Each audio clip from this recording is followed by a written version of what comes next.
तैनात विशेष अनुष्ठान में हुए शामिल। हनुमानगढ़ी के बाद किए रामलला के दर्शन। फरीदाबाद में चलती गाड़ी में महिला से गैंगरेप, पीड़िता को सड़क पर फेंककर भागे आरोपी। पुलिस ने गैंगरेप के आरोपियों को गिरफ्तार किया। उत्तराखंड के चमोली में बड़ा हादसा, पीपलकोटी सुरंग में टकराई 2 लोको ट्रेनें। हादसे में 60 लोगों के घायल होने की खबर। एनसीआर में कड़ाके की ठंड का प्रकोप जारी, घने कोहरे की वजह से सड़कों पर जीरो हुई है विजिबिलिटी, रेल उड़ानें भी प्रभावित। देश भर में आज डिलीवरी वर्कर्स की हड़ताल, नए साल पर गिग वर्करों का काम बंद का ऐलान। सैलरी में कटौती, आईडी ब्लॉक से है वर्कर्स नाराज।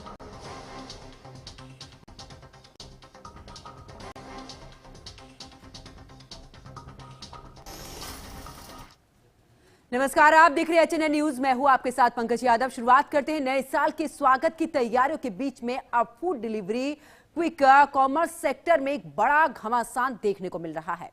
आज साल के आखिरी दिन यानी कि 31 दिसंबर को ऑनलाइन खाना मंगाने या फिर ग्रोसरी ऑर्डर करने वालों की परेशानी अब बढ़ सकती है। देश भर के गिग वर्कर्स यानी कि डिलीवरी जो बॉय हैं वो हड़ताल का ऐलान उनकी तरफ से किया गया है। यूनियन का ये आरोप है कि जोमेटो, स्विगी जैसी कंपनियां उनका शोषण कर रही हैं, उन्हें बेसिक कानूनी अधिकार नहीं मिल रहे हैं। Gig and platform services workers union ने भी केंद्रीय श्रम मंत्री मनसुख मंडाविया को भी पत्र लिखकर तुरंत दखल देने की मांग की है। यूनियन ने ये चेतावनी दी है कि अगर उनकी मांगों पर ध्यान नहीं दिया गया तो इसका असर देश की इकोनॉमी, उसकी ग्रोथ पर पड़ेगा। इससे पहले 25 दिसंबर को भी डिलीवरी वर्कर्स ने सांकेतिक हड़ताल की थी। इसमें लगभग 40,000 वर्कर्स शामिल हुए थे। हालांकि हड़ताल का सबसे ज्यादा असर food delivery, quick commerce apps पर पड़ा था। कॉमर्स कंपनियों पर असर कम ही रहने की उम्मीद यहां पर है। वर्कर्स के बाद हाल के ऐलान के बाद फूड डिलीवर ऐप ने पेनल्टी, इसके अलावा मनी मेगा अर्निंग ऑफर जैसे प्लान किए। 31 दिसंबर की शाम 6:12 तक की अगर बात करें, यानी कि 6 बजे से रात को 12 बजे तक के लिए स्विगी 2,000 रुपए तक के पीक ऑफर इंसेंटिव दे रही है। हालांकि हड़ताल के चलते आज ऑनलाइन ऑर्डर करने वालों की परेशानी जरूर बढ़ सकती है। ऐसे में इन वर्कर्स की तरफ से कहा जा रहा है कि जो भी उनकी मांगे हैं उन्हें पूरा नहीं किया जा रहा है। उनके काम करने के जो घंटे हैं वो बढ़े हुए हैं, उन्हें उसमें भी कटौती चाहिए। यानी कि जिस तरीके से बाकी जगहों पर 8 घंटे काम किया जाता है, उनसे भी 8 घंटे काम लिया जाए। इसके अलावा उन्होंने ये भी कहा है कि जिस तरीके से जो खर्च होता है, जिस वो वाहन को चलाते हैं, उसके भी जो ईंधन की है बात, उसे भी बढ़ाया जाए। इसके अलावा उन्होंने इस बात की भी मांग रखी है कि जो ये 10 से 20 मिनट वाली जो डिलीवरी है उसको कंपनी को बंद कर देना चाहिए। कई ऐसे विज्ञापन हैं जो कि चलाए जाते हैं जिसमें ये कहा जाता है कि जब आप कंपनी में आप पहुंचेंगे, आप कंपनी में एम्प्लॉय बनकर काम करेंगे, उस समय पर आपको तमाम सुविधाएं मिलेंगी, लेकिन उसका 50% भी इन्हें नहीं मिलता है। यही वजह है कि इन लोगों की तरफ से हड़ताल का ऐलान किया जा रहा है। तो हड़ताल को लेकर फिलहाल ये कहा जा रहा है कि एक बड़ा नुकसान यहां पर हो सकता है। जो लोग ऑर्डर करेंगे, हो सकता है उनके लिए एक बड़ी परेशानी यहां पर खड़ी हो सकती है। तो आखिरकार देखिए, गिग वर्कर्स की हड़ताल क्यों है? सोशल सिक्योरिटी नहीं है जो उनकी तरफ से कही गई है। वेलफेयर फंड का अभाव यहां पर है। गिरती हुई कमाई, इंसेंटिव में भी कटौती ये लोग करते हैं। खराब वर्किंग कंडीशन इनकी है। वही 10 मिनट डिलीवरी का जो दबाव है उसको ये हटाने की मांग कर रहे हैं। मनमाने तरीके से आईडी ब्लॉक करना, गिग वर्कर का कानूनी दर्जा, और ऐसे में ये तमाम मांगे उनकी तरफ से हैं। सोशल सिक्योरिटी नहीं है। कई बार इनकी तरफ से यह भी कहा गया है कि ये जो 10 से 20 मिनट वाली जो डिलीवरी है, अगर ये नहीं होती है, उनके पेमेंट पर बात आती है। कई बार ऐसा होता है कि जल्दबाजी में एक्सीडेंट तक के होते हैं, यानी कि दुर्घटनाएं हो जाती हैं, जान तक चली जाती है। लेकिन इसको लेकर भी कंपनी की तरफ से किसी भी तरीके से कोई रिस्पॉन्स नहीं दिया जाता है। तो ये कई ऐसी मांगे हैं जिनको लेकर ये लगातार मांग कर रहे हैं। अगर इनकी मांगे नहीं मानी जाती हैं तो इसका असर इस हड़ताल में देखने को मिलेगा। अब इन्हीं मांगों को लेकर इन्होंने 25 दिसंबर को भी सांकेतिक प्रदर्शन किया था। हालांकि इनका यह भी कहना है कि ये भीड़ भाड़ वाली जगह पर नहीं जाएंगे, किसी भी तरीके से कोई दिक्कत नहीं होनी चाहिए, उसी जगह पर ये धरना प्रदर्शन करेंगे अपना। लेकिन इनका यह भी कहना है कि जब तक इनकी मांगे नहीं मानी जाएंगी, समय समय पर इस तरीके का प्रदर्शन देखने को मिलेगा, इस तरीके का विरोध ये जताते रहेंगे।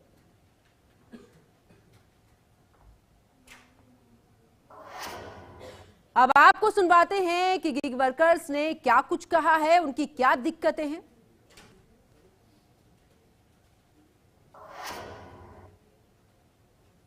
आता है आईडी बंद हो जाती तो हम जो मैडम का लेते हैं 1-2 दिन के लिए।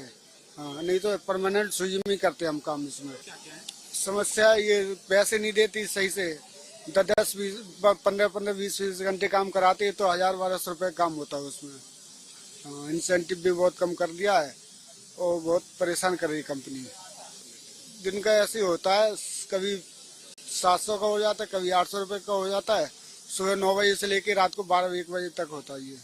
नहीं तो अगर एक भी इनकम्प्लीट चला जाता है कि या एक ऑर्डर इनकम्प्लीट चला गया तो उसके पैसे नहीं मिलते। फिर इंसेंटिव जो 200-250 रुपए इंसेंटिव है वो नहीं मिलता। फिर नहीं, महीने का ऐसे मान लो 10 से 15 हजार रुपये होती है सारा खर्चा निकाल के, क्योंकि फीस भी से बच्चे भी पढ़ रहे हैं, घर का भी खर्चा है, रेंट भी है, सब कुछ दे रहे हैं तो बचता ही कुछ नहीं है, बल्कि अब जेब से लगाना पड़ जाता है फिर घर से मंगा के। ये चाहते हैं टाइम, एक तो टाइम बाउंड हो जाए और ऊपर से पैसे सैलरी पे रख लिया जाए। हाँ, और हमारे जो इंश्योरेंस है वगैरह है वो भी टाइम पे मिले, इंश्योरेंस भी नहीं मिलता। और ऊपर टॉप फ्लोर पे 4th फ्लोर पे ऑर्डर आता है तो कुछ है पैर टूटा हो चाहे कुछ भी हो, नहीं ऊपर आना पड़ेगा, हम नहीं आएंगे, नहीं तो कैंसिल कर दो। और फिर कंप्लेंट करते हैं वो कि लड़का बदतमीजी कर रहा है, ये कर रहा है, वो कर रहा है, दुनिया भर के बोलते हैं। फिर आईडी बंद हो जाती है उसके बाद। मतलब राइडर की कोई सुनवाई नहीं है इसमें, कस्टमर है और कंपनी है, राइडर कुछ नहीं कर सकता है इसमें। दिनचर्या सर ये होती है, हम सुबह उठते हैं, फिर हमारे बच्चों को जो स्कूल जाना है वो हम बच्चा हमें देख ही नहीं पाता, उसकी आंख खुलने से पहले हम ड्यूटी पे आ जाते हैं। फिर जब वो हमें सुबह और भी काम होते हैं, जैसे हम अपनी हेल्थ का ध्यान नहीं रख पाते, आते हमें सबसे पहले ये होता है कि पहले गिग ऑन करें, अपने टारगेट कंप्लीट करें। हमारी सबसे बड़ी प्रॉब्लम ये होती है, अगर इस टाइम पे नहीं आएंगे तो हमारे टारगेट्स जो होते हैं वो पूरे नहीं हो पाएंगे। शिफ्ट से ऊपर भी हमें काम करना पड़ता है सिर्फ टारगेट पूरे करने के लिए। सर हम अपनी ड्यूटी कर रहे होते हैं, अगर दिवाली की जो पूजा होती है ना वो भी हमें ड्यूटी करनी होती है, उसी टाइम पे इन लोगों का कुछ ऐसी गाइडलाइंस होती है कि हमें वो शिफ्ट पूरी देनी होती है, जैसे 7 से 11 हमें करनी है और दिवाली की पूजा रात को ही होती है, तो वो हम वो भी नहीं कर पाते। हाँ सर, अभी लास्ट मंथ मेरा एक्सीडेंट हुआ है 24 तारीख को, और इन्होंने एक ऐसा सीन है इसके अंदर कि ऐप के अंदर एक ऑप्शन होता है SOS करके। अब जब मेरा फोन ही गिर गया, कोई चुरा करके ले गया, तो मैं SOS का बटन उसमें कैसे दबाऊंगा।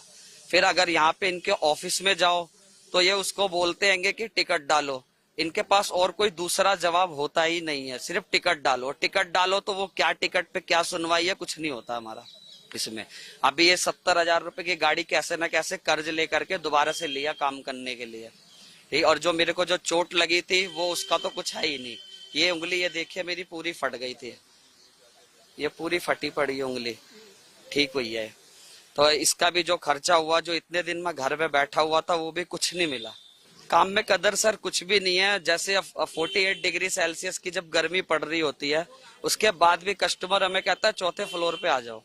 वो चाहे तो एक डोरी बैग भी डाल सकता है, मगर वो नहीं डालता, उसको अपना स्टैंडर्ड मेंटेन करना होता है। वो अपने स्टैंडर्ड के लिए हमें 4थे फ्लोर पे चढ़ा देता है। अब हम इतने चढ़ चुके, हमारे नीज में प्रॉब्लम आ चुकी है, स्पाइन में प्रॉब्लम आ चुकी है, बट क्या करे, काम तो करना ही पड़ेगा क्योंकि घर चलाना है। सर समाज से तो मैं इतनी अपील करना चाहता हूँ, जो डिलीवरी बॉय है ना, एटलीस्ट थोड़ी सी उसको रिस्पेक्ट तो आप लोग दे ही सकते हो। आप दिन भर में एक बार तो सीढ़ियों से नीचे आ ही सकते हो एज अ फिटनेस के लिए, क्योंकि फिटनेस की वजह से भी आप नीचे, लेकिन हमें तो 30 से 40 बार सीढ़ियों पे चढ़ना भी होता है, उतरना भी होता है। हम एक बार नहीं चढ़ते, आप तो सिर्फ एक बार नीचे आओगे और ऊपर चले जाओगे। और बहुत सी, ज्यादातर 70% बिल्डिंगें ऐसी होती है जहाँ पे साफ साफ नीचे लिखा होता है कि स्विगी और जोमेटो के राइडरों को लिफ्ट यूज नहीं करनी, वो सीढ़ियों से आए जाए। सर हम भी नहा धो करके ही काम पे आते हैं, ऐसा तो नहीं है जो हमारे साथ इतना भेदभाव किया जाता है। आज स्ट्राइक रखी गई कि हमको एक तो पे आउट बहुत कम मिलता है। जैसे अभी लाइव देखो, जैसे कि ये 2.5-3 किलोमीटर है, अभी हमको 25-25 रुपया देता है 2.5-3 किलोमीटर का। और प्लस कुछ पार्किंग का वगैरह हर चीज का हमको सामना करना पड़ता है, बारिश में वगैरह, किसी धूप में, कैसे भी मतलब किसी भी परिस्थिति में हम ऑर्डर पहुंचाते कस्टमर तक, लेकिन हमको कंपनी किसी भी चीज का सुविधा नहीं देती है, जैसे पे आउट का वगैरह कोई भी तकलीफ। आज अभी जैसे कि हम लोगों ने बहुत सारे स्ट्राइक भी रखा है, लेकिन स्ट्राइक का भी कोई फायदा नहीं है कंपनी को इससे कोई फर्क नहीं पड़ता है। ये है कि बहुत पैसा ये कम दे रहा है। पहले मल्टीपेयर चालू रहता था, मतलब है ना कि 12 बजे से रात को 12 बजे के बाद में मारते थे ना, तो 25% एक्स्ट्रा रहता था, मतलब एक 25 रुपए में 10-15 रुपए एक्स्ट्रा जुड़ता था। वो भी अभी 3 महीने से इतना कर दिया खराब कि पूरा हालत राइडर का खराब कर दिया। अभी पहले मैं 300 का पेट्रोल गाड़ी खाती थी तो 2000 काम करती थी, अभी 500 का पेट्रोल खा रही है और 1000 का भी काम नहीं कर रही है। इतना घूम घूम के जाओ, और लोकेशन में भी कस्टमर इतना घुमा देता है, जरा लोकेशन गलत डाल दिया कस्टमर तो घूम के जाओ, उसका कुछ एक्स्ट्रा पैसा नहीं मिल रहा है। पिकअप कहीं रास्ता बंद हो गया, कहीं खड्डे वगैरह हो गए, तो पिकअप यहाँ से आधा किलोमीटर है, पर हम घूम के जाएंगे 6-7 किलोमीटर, तब भी उसका पैसा नहीं। हालांकि अभी तस्वीर ये साफ नहीं है कि सब गिग वर्कर्स जो हैं वो हड़ताल कर रहे हैं या नहीं। जब HNN के रिपोर्टर ने जब यहां पर सवाल पूछा तो जो गिग वर्कर्स थे उन्होंने क्या कुछ कहा, ये भी हम आपको सुनवाते हैं। यही कहना चाहेंगे कि यहाँ कंटिन्यू चल रहे हैं ऑर्डर, और जो अगर करेंगे नहीं तो खाएंगे क्या। ठंड में भाई करना पड़ रहा है। हड़ताल है ब्लिंकिट या जो ऑनलाइन डिलीवरी बॉय हैं उनकी तरफ से हड़ताल है, लेकिन आपकी तरफ से कुछ कहना चाहेंगे आप? यहाँ तो हड़ताल नहीं, यहाँ पे काम चल रहा है। हाँ, कोई दिक्कत नहीं, तो बराबर ऑर्डर जा रहा है। ठीक है, सभी ऑर्डर जा रहे हैं ना, ऐसा तो नहीं है कि कुछ लोग कर रहे हैं कुछ नहीं कर रहे? कोई दिक्कत नहीं, सब जा रहे हैं ऑर्डर। ठीक है।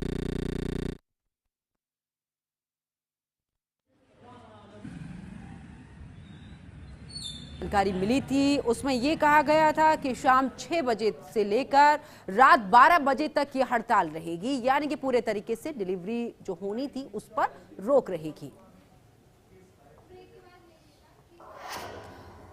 अब चलिए खबरों में आगे बात करते हैं। हरियाणा में निर्भया जैसी हैवानियत हुई है, जहां पर फरीदाबाद में चलती गाड़ी में महिला से गैंगरेप किया गया है। पीड़िता को सड़क पर फेंककर भागे हैं आरोपी। डॉक्टरों ने किया है दिल्ली एम्स के लिए रेफर। 2 घंटे तक कार को सड़क पर घुमाते रहे हैं आरोपी। FIR दर्ज कर आरोपियों की तलाश में जुटी है पुलिस। आपको बता दें कि फरीदाबाद में एक महिला के साथ चलती वैन में सामूहिक दुष्कर्म का ये मामला सामने आया, यानी कि एक बार फिर से वो निर्भया वाला जो मामला था वैसी ही तस्वीर ये सामने आई, जहां पर एक महिला को फिर से शिकार बनाया गया, फिर से अपनी हैवानियत का शिकार यहां बनाया गया। अब ये सोचने पर मजबूर कर देता है कि महिलाएं आखिरकार कितनी सुरक्षित हैं, क्योंकि हरियाणा में निर्भया जैसी हैवानियत देखने को मिली है। फरीदाबाद में चलती गाड़ी में महिला से गैंगरेप किया गया। पीड़िता को सड़क पर फेंककर भागे हैं आरोपी। डॉक्टरों ने दिल्ली एम्स के लिए रेफर कर दिया है। 2 घंटे तक कार को सड़क पर घुमाते रहे आरोपी। तो आपको बता दें कि पीड़िता को लिफ्ट देने के बहाने 2 युवकों ने गुरुग्राम सड़क पर 2 घंटे तक उसे वाहन में रखा। विरोध करने पर पिटाई की। देर रात आरोपियों ने महिला को चलती गाड़ी से नीचे फेंक दिया, जिससे उसके सिर, चेहरे पर गंभीर चोटें भी आई हैं। तो 2 घंटे तक कार को सड़क पर घुमाते रहे हैं आरोपी। महिला को निजी अस्पताल में भर्ती कराया गया, जहां पर पीड़िता का इलाज जारी, लेकिन अब एम्स के लिए रेफर कर दिया गया है। यहां पर सोचने के लिए मजबूर कर दिया जाता है कि आखिरकार जिस महिला सुरक्षा की बात हो जाती है, उस महिला सुरक्षा को लेकर लगातार बयानबाजी होती है। कई बार इस बात का दावा किया जाता है कि महिलाएं सुरक्षित हैं, लेकिन जब इस तरीके के मामले सामने आते हैं तो सोचने पर मजबूर कर देते हैं कि महिलाएं कहां सुरक्षित हैं। ये मामला अब जो सामने आया है, महिला के साथ में गैंगरेप हुआ है, उसके बाद महिला को सड़क पर फेंककर ये आरोपी फरार हो गए हैं।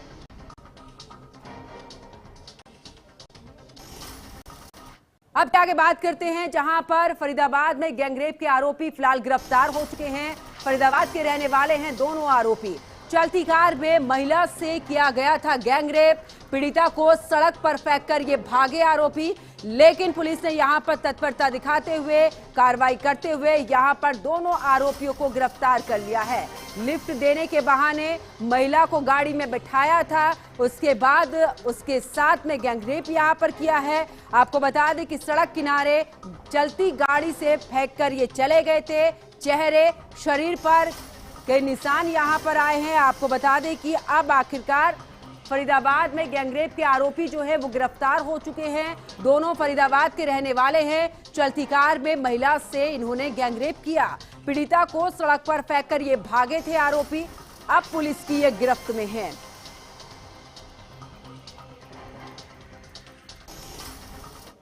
अब चलिए आगे बात करते हैं। अमित शाह के बंगाल दौरे का आज आखिरी दिन है। सांसदों, विधायकों के साथ में बैठक भी जारी है। आगामी चुनाव पर भी बीजेपी की तैयारी को लेकर समीक्षा वो करेंगे।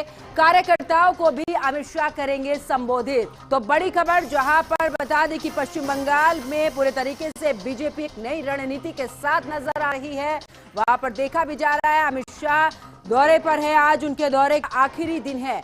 आपको बता दें कि आज तमाम तैयारियों को लेकर समीक्षा भी करेंगे, कार्यकर्ताओं को संबोधित भी करेंगे, किस तरीके से उन्हें काम करना है। आखिरकार इसको लेकर भी कार्यकर्ताओं को संबोधित करते नजर आएंगे अमित शाह, क्योंकि अब बीजेपी का टारगेट है कि पश्चिम बंगाल में जब चुनाव होंगे किस तरीके से वहां पर परचम लहराया जाए, योजनाओं को लेकर चर्चा करनी हो या फिर वहां पर संकल्प पत्र को लेकर चर्चा करनी हो। हर पहलू पर पूरे तरीके से इस बैठक में चर्चा भी करेंगे। साथ ही कार्यकर्ताओं को जीत किस तरीके से दर्ज की जाए इसको तो देते भी नजर आएंगे। तो बीजेपी का बंगाल की सीएम ममता बनर्जी पर हमला, जहां पर गृह मंत्री अमित शाह पर टिप्पणी को लेकर निशाना यहां पर साधा है। ममता बनर्जी गृह मंत्री को धमकी देती हैं, ये बीजेपी की तरफ से कहा गया है। बंगाल में हमारे 300 कार्यकर्ता मारे गए हैं, बीजेपी की तरफ से दावा भी किया गया है। ममता बनर्जी घुसपैठियों को पनाह देती हैं। बंगाल में ममता की निगरानी में घुसपैठ हो रहा है। तो बीजेपी की तरफ से ये तमाम बातें कही गई हैं। ममता बनर्जी गृह मंत्री को धमकी देती हैं। सांसद संबित पात्रा ने ममता बनर्जी की दुशासन वाली टिप्पणी को लेकर बंगाल सरकार को जमकर घेरा है। बीजेपी ने कहा है कि ममता बनर्जी ने केंद्रीय गृह मंत्री को ऐसी भाषा में धमकी दी जिसकी कल्पना भी नहीं की जा सकती। तो गृह मंत्री अमित शाह को लेकर टिप्पणी जिस तरीके से की गई, अब इसको लेकर बीजेपी मुखर नजर आ रही है। है कि हमने आपको होटल से बाहर निकलने दिया। यह देश के एक बड़े राज्य किया है।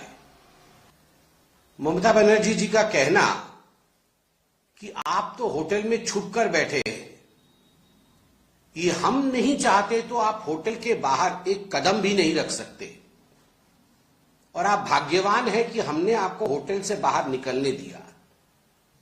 यह देश के एक बड़े राज्य पश्चिम बंगाल की मुख्यमंत्री ममता बनर्जी के शब्द हैं अपने ही देश के गृह मंत्री अमित शाह जी के लिए। और ये कोई पहली बार हो रहा है ऐसा नहीं है। आपको याद होगा कि जब पिछली बार चुनावों से पहले हमारे अध्यक्ष जी माननीय नड्डा जी बंगाल गए थे, उनके कैवलकेड पे किस प्रकार से हमला ममता बनर्जी जी ने कराया था, घुसपैठियों से कराया था, लाठी डंडे पत्थर से उनके ऊपर हमला करवाया था। किस प्रकार से आज बंगाल के अंदर 300 से अधिक भाजपा के, भारतीय जनता पार्टी के कार्यकर्ता को मौत के घाट उतार दी गई है। किसी को फांसी चढ़ा दी गई है तो किसी को काट काट के मार दिया गया है। क्योंकि जिस प्रकार डेमोक्रेसी, लोकतंत्र का दमन बंगाल के अंदर हुआ है, उसका नतीजा है कि लोग आज भी अपने घर लौट नहीं पा रहे। घुसपैठियों का नाम इलेक्टोरल रोल में कटता है। घुसपैठियों को बचाने के लिए ममता बनर्जी अपने ही देश के गृह मंत्री के लिए इस प्रकार के शब्दों का प्रयोग करती है, उनको धमकाती है, उनको कहती है हम आपको बंगाल की सड़कों पर उतरने नहीं देंगे। आप सोच के देखिए। अब चलिए खबरों में आगे बात करते हैं। दिल्ली पुलिस की क्राइम ब्रांच का बड़ा एक्शन, जहां पर नए साल पर अंतर्राज्यीय ड्रग्स सिंडिकेट का भांडाफोड़ किया है। 2 तस्करों से 2034 किलोग्राम की हेरोइन बरामद की गई है। 10 करोड़ के ड्रग्स के साथ 2 तस्कर गिरफ्तार किए गए हैं। बरेली से लाकर दिल्ली एनसीआर में हेरोइन के सप्लाई ये करते हैं। तो बड़ी खबर आपको बता रहे हैं, जहां पर बता दें कि फिलहाल दिल्ली पुलिस की क्राइम ब्रांच का बड़ा एक्शन, जिसके तहत नए साल पर अंतर्राज्यीय ड्रग्स सिंडिकेट का भंडाफोड़ किया है। 2 तस्करों से यहां पर 10 करोड़ के ड्रग्स के साथ में दोनों तस्कर गिरफ्तार हुए हैं। बरेली से लाकर दिल्ली एनसीआर में हेरोइन की सप्लाई ये लोग करते थे। फिलहाल अब ये हत्थे चढ़े हैं पुलिस के, जहां पर इनसे पूछताछ भी होगी। आखिरकार इस सिंडिकेट में कितने अन्य लोग शामिल हैं, कहां-कहां पर ड्रग्स की सप्लाई करते हैं, इसको लेकर भी अब पुलिस पूरे तरीके से तार जोड़ती हुई, इसके अलावा पूरी छानबीन करती नजर आएगी। तो फिलहाल दिल्ली पुलिस की क्राइम ब्रांच का बड़ा एक्शन, जहां पर बता दें कि नए साल पर अंतर्राज्यीय ड्रग्स सिंडिकेट का भंडाफोड़ हुआ है। 2 तस्करों को गिरफ्तार किया गया है, जहां पर 10 करोड़ के ड्रग्स के साथ 2 तस्कर गिरफ्तार हुए हैं। बरेली से ये दिल्ली एनसीआर में हेरोइन की सप्लाई यहां पर करते थे। अब आखिरकार इनको गिरफ्तार किया गया है, जिनसे की पूछताछ की जाएगी। तो 2 तस्करों को यहां पर गिरफ्तार किया गया है। 10 करोड़ के ड्रग्स के साथ में दोनों तस्कर गिरफ्तार हुए हैं। बरेली से लाकर दिल्ली एनसीआर में हेरोइन की सप्लाई करते थे। तो दिल्ली पुलिस की क्राइम ब्रांच का बड़ा एक्शन, यहां पर नए साल पर अंतर्राज्यीय ड्रग्स सिंडिकेट का भंडाफोड़ यहां पर किया है। 2 तस्करों को 2.034 किलो की ड्रग्स के साथ में गिरफ्तार किया गया है। बरेली से लाकर दिल्ली एनसीआर में ये लोग बेचा करते थे, फिलहाल सप्लाई किया करते थे, लेकिन अब ये पुलिस के हत्थे चढ़े हैं। तो 10 करोड़ के ड्रग्स के साथ में दोनों तस्कर गिरफ्तार हुए हैं। बरेली से लाकर दिल्ली एनसीआर में सप्लाई किया करते थे ड्रग्स की। फिलहाल यहां पर ये गिरफ्तारी हुई है दोनों की। तो दिल्ली पुलिस की क्राइम ब्रांच का ये बड़ा एक्शन, आपको बता दें कि लगातार इसको लेकर चेकिंग अभियान भी चलाया जा रहा है, क्योंकि नया साल, न्यू ईयर की तैयारियां, ऐसे में इस तरीके की घटनाएं ना हो, इन पर रोक लगाने के लिए पुलिस लगातार अभियान चला रही है। और इसी के तहत दिल्ली क्राइम ब्रांच को ये बड़ी कामयाबी हाथ लगी है, जहां पर 10 करोड़ के ड्रग्स के साथ में ये 2 तस्कर गिरफ्तार किए गए हैं। फिलहाल इनसे अब पूछताछ होगी, आखिरकार कितने अन्य इनके साथी हैं, कहां-कहां पर ड्रग्स की सप्लाई करते हैं, कितना बड़ा सिंडिकेट इनका है। फिलहाल अब इसको लेकर पूरी जानकारी जुटाती हुई क्राइम ब्रांच की टीम नजर आएगी। तो 2 तस्करों को गिरफ्तार किया गया है। 10 करोड़ के ड्रग्स के साथ में दोनों तस्कर गिरफ्तार हुए हैं। तो बड़ी खबर आप आ रहे हैं, जहां पर बता दें कि दिल्ली पुलिस की क्राइम ब्रांच का यह बड़ा एक्शन, नए साल पर अंतर्राज्यीय ड्रग तस्करों को गिरफ्तार किया गया है।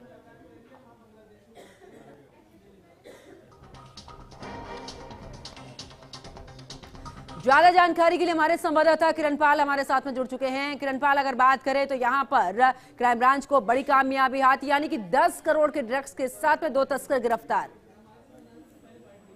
जी पंकज, क्राइम ब्रांच ने नए साल की शुरुआत से पहले दिल्ली एनसीआर में एक्टिव एक बड़े जो ये ड्रग सिंडिकेट का भंडाफोड़ करते हुए 2 आरोपियों को गिरफ्तार किया है। इन दोनों आरोपियों की पहचान अंशुल राणा और विक्की के रूप में हुई है। ये दिल्ली में नए साल की जो क्लब पब में पार्टियां होती हैं, उनमें खपाने के लिए ये बड़ी मात्रा में ड्रग्स लेके आ रहे थे। बताया जा रहा है कि इनके पास से क्राइम ब्रांच की टीम ने 2034 किलोग्राम हीरोइन बरामद की है, जिसकी अंतर्राष्ट्रीय बाजार में कीमत 10 करोड़ रुपए बताई जा रही है। जांच अधिकारियों ने ये हीरोइन की सप्लाई इस्तेमाल होने वाले वाहन और सिंडिकेट चलाने के उपयोग किए जा रहे 6 मोबाइल फोन भी जब्त किए हैं।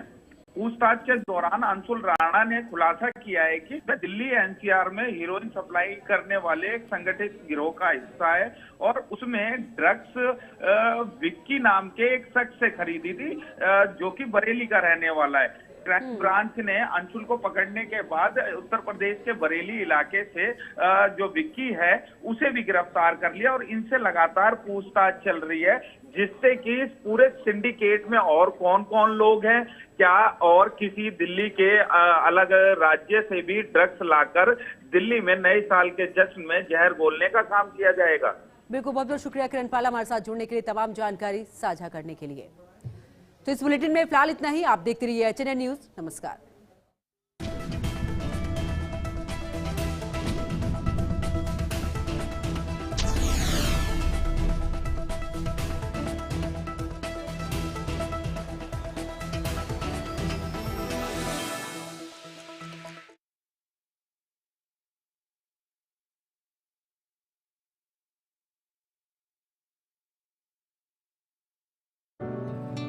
ये मेरी लाइफ का सबसे बेस्ट पल है। IVF से मुझे मिला खुद का बच्चा पाने का बेस्ट मौका। इंदिरा IVF की खास टेक्निक देती है आने वाले बच्चे को एक नेचुरल गर्भ जैसा वातावरण और बढ़ाती है खुशखबरी का मौका। इंदिरा IVF, खुशखबरी का बेस्ट मौका। लोग सेहत बनाने के लिए क्या क्या नहीं करते, जिम जाते हैं, कसरत करते हैं, काजू बादाम प्रोटीन के डिब्बे तक घोल घोल कर पीते हैं, फिर भी उनकी सेहत नहीं बनती, क्योंकि